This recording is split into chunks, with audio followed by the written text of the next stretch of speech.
Flemming, og jeg har været frivillig her siden 16, tror jeg. Kan kun anbefales at være frivillig her. Det er en fantastisk oplevelse. Når man kommer første gang og er lidt i tvivl om, hvad det er for noget, og oplever den engagement, der er, både med forældre og tilhører og de fantastiske atleter. Der er en masse begejstrede mennesker og nogle utrolig seje atleter. Og det skal man komme og opleve, fordi det er helt fantastisk.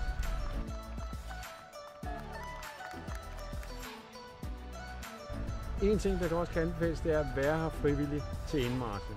Det er som at være til de olympiske lege. Det er helt fantastisk, og der er faner, der er musik for hvert land.